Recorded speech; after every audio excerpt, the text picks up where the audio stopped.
J'essaie de ne pas écraser une araignée quand elle croise mon chemin, même dans ma baignoire, voilà. Et d'ailleurs, je ne prends pas de bain, donc... Bonjour, je m'appelle Karine Tardieu, je suis scénariste, réalisatrice, et je fais une interview cut.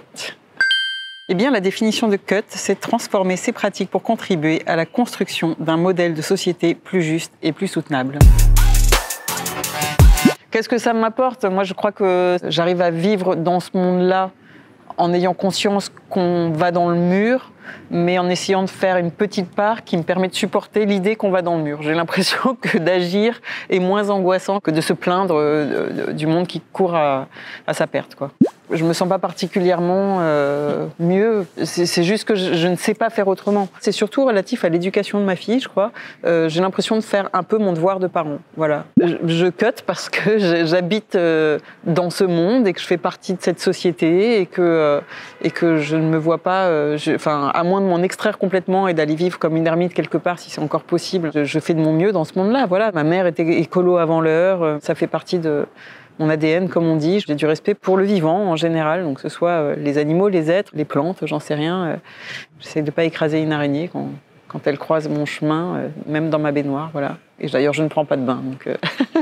Non, je cut à plusieurs. Tout est mieux à plusieurs. Si c'est moi toute seule dans mon coin, c'est ridicule. Ce qui est important toujours, c'est d'essayer de savoir prendre les gens pour les emmener avec soi et pas de les contraindre. Et puis il y a aussi des fossés de génération. Je le vois avec mon père qui rechigne systématiquement et qui en même temps, si je sais l'emmener, va peut-être être capable de faire quelques efforts. C'est pas après moi le déluge, quoi.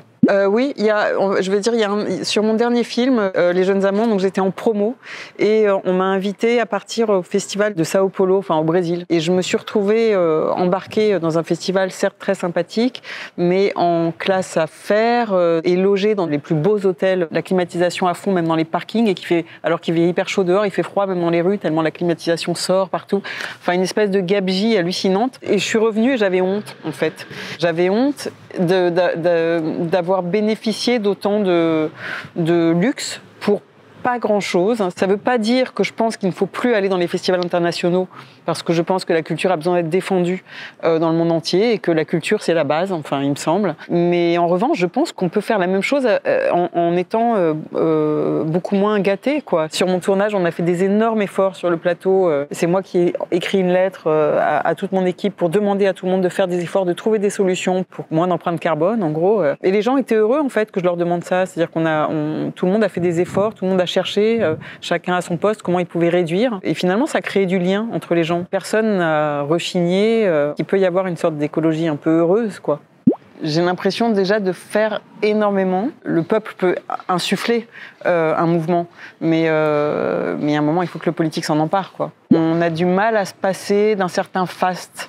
On se croit obligé, à cause du glamour de ce métier, de dépenser énormément dans des cocktails incroyables, dans des festivals, mais il faut oser demander aux gens de faire des efforts. Je pense que c'est réjouissant de participer à tout ça.